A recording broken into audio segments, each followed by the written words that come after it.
For our First Comics News, Francis Sky, joined by Joshua Waldrop, the mega powers of First Comics News, here with Austin Creed, multiple-time tag team champion, king of the ring, the bringer of G4. Not the great one, but the greatest. I am a vessel for greatness. Indeed. Yes. So, you won the King of the Ring. Yes. Lifelong dream. Yes. What else, after all you've done, the New Day, everything, do you have left as bucket list goals in professional wrestling?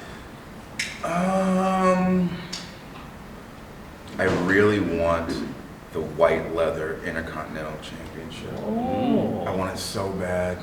I want it so bad.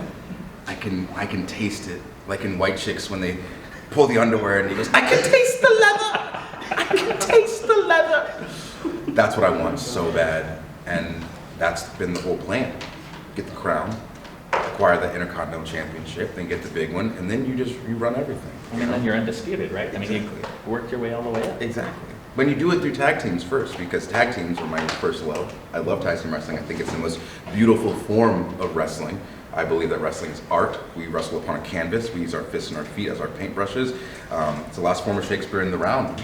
We Absolutely. have a 360-degree audience. We have one shot to do what we do out there. It's not like in movies where you get 900 takes to do something and they edit it together and they put the best pieces together. We go out there one time and hope that we do a great job, you know?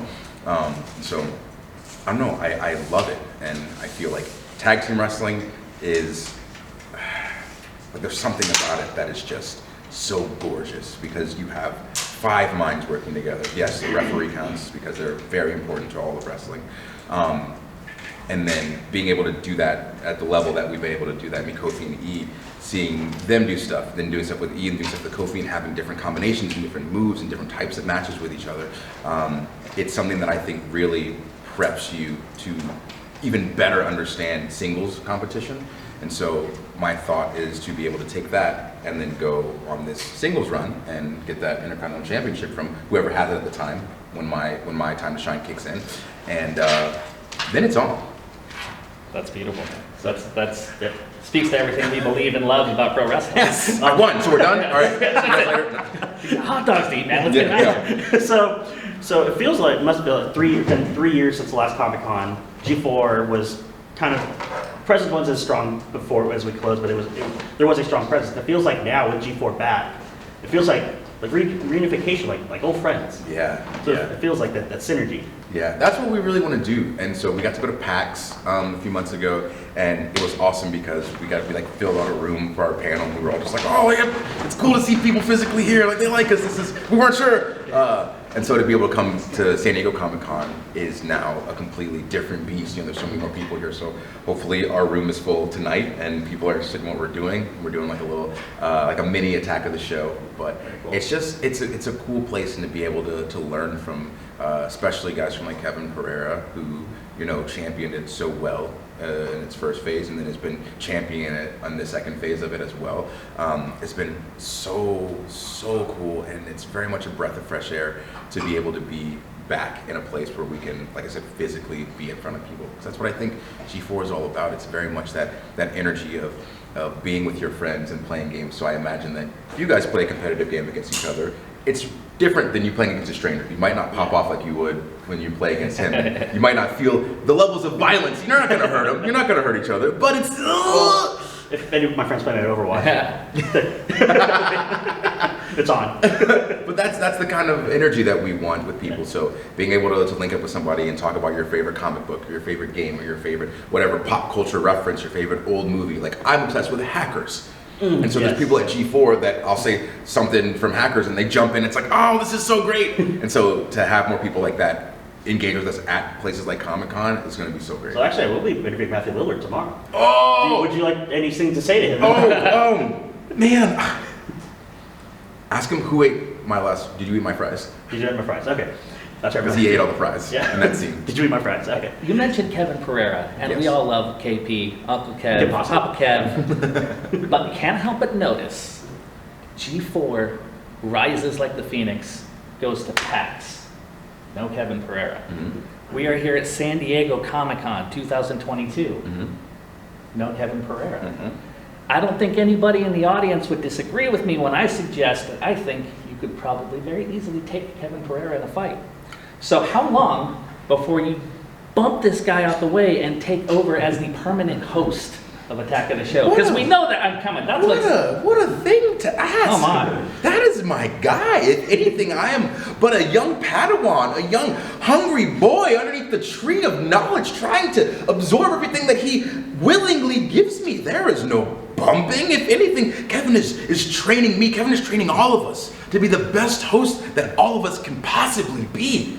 I mean, you're doing a pretty damn good job of that. I appreciate it. But Kevin is at the top of the mountain, and I am watching him as he does the best job humanly possible. And like I said, to be able to absorb any bit of that knowledge he wants to give me, I am here for it. So as a Padawan, he has the high ground. Yes, he has the high ground. And I will not jump over and have my legs cut off. I will not become Darth Vader. I'm technically already Darth Vader. I'm horrible. But in reality, that's the man. He's the man. And so, no, he wasn't at PAX. No, he's not here. He's a very, very busy and humble leader that we have. Wait a second.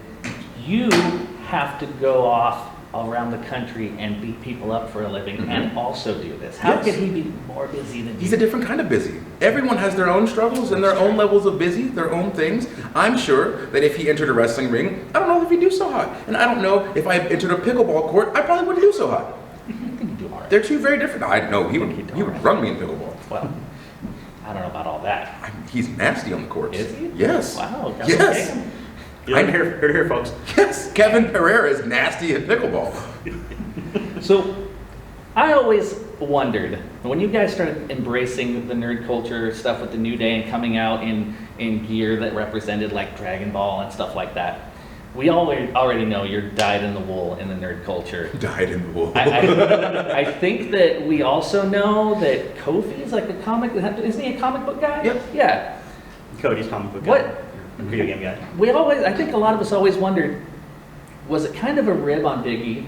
Like, is he no. into this too? Or was it kind of like, you want me to wear this? Like, he's always game, No, obviously. he's always down. So like we had gear that was based on the Fugees album one time. Right. So each of us put our 2 cents in what we want to do gear wise, and I think that we had so much like nerd stuff out the gate because no one was doing that. Yeah. Especially not to the level that we were doing it. And now, I'm not saying that like, oh, we started wearing nerd stuff, so now everybody wears it. But people have become more comfortable in doing that. We've been seeing it a lot more, which I absolutely love. And so I think it just kind of worked out that way. But all of us definitely have a little piece of what we want to do. I just scream a little bit more. I'm like, oh, can we do this? Can we do this? And I'm like, yeah, sure, whatever. The unicorn idea worked. Yeah, sure, let's go. So going to that, so you guys, you brought that nerd culture into WWE more on a mainstream level. It's out there more. Is there anyone secretly like behind in the locker room who is nerdy but just you wouldn't suspect? Like is Undertaker a Trekkie or? So I would pay to see Undertaker for 20 years. No, that would be good. That would be good. He's got a little pin on his gear. I don't know, but we have a lot of new faces now. A lot of people coming up from NXT, a lot of people coming into NXT. So I'm sure that there are, but the biggest to me was finding out that Shayna Baszler is so deep into Warhammer. Right? Yeah. 40K, like there's stuff on her gear that represents 40K. Before she hits her knee, she hits the Sagat scar and then knees people in the face. Oh. Like she is in deep, which we know now. But that was the biggest surprise for me, that she's so knowledgeable about stuff. But I guarantee that I'll fish out some more people and have them on the channel, and we'll learn some stuff about them. Riddle was another one. He's deep into video games. Like when I had him on, he was riffing about Splatterhouse, all that stuff, and I was like, oh, I had no clue you were in the know. Wow. So I remember like I think it was with you guys who were talking about like Warzone and everything. And I just got into it. It's like, oh, it was in the gulag and this and then. yeah, dude, great. But also Randy's deep in playing like Elden Ring, stuff like that. So Oh wow. That's, I think, maybe a little bit of a surprise. Maybe most people wouldn't think that Randy would be into it that yeah, deep. dude, everybody games, man. Yeah, absolutely. Need something to do on the road. Yep. Are you giving us the high side? Okay. two quick questions, rapid fire to wrap this up with. One, what is the most replayable video game? Mario of all Kart time? Double Dash. And I was going to say, and why is it Super Mario 3? We kind of set that question. 3? Yeah, 3? Come on. Replayable? Yeah, of course. Over Double Dash? I mean, yeah. We have a difference of opinion. And Wow. the second question, who is the most desirable of all the Golden Girls? And Blanche. why is it Sophia? She's a Southern. Sophia is great. They're all fantastic. Blanche Evelyn Devereaux, Right. the Southern Belle of all Southern Belles, is by far the most desirable. Yeah. But I'm from Georgia, so I'm biased. Well, there you go. And people don't realize this. If you listen, Blanche Evelyn Devereaux, her initials are BEG. What? Geniuses on that writing staff. Marsha Posner Williams, love you. You're great. Absolutely. All right, thank you so much, Austin. Remember, catch G4 online. At Xavier Woods, aka Austin Creed, aka for us forever, King of the Ring. Follow me on socials, at Austin Creed Wins.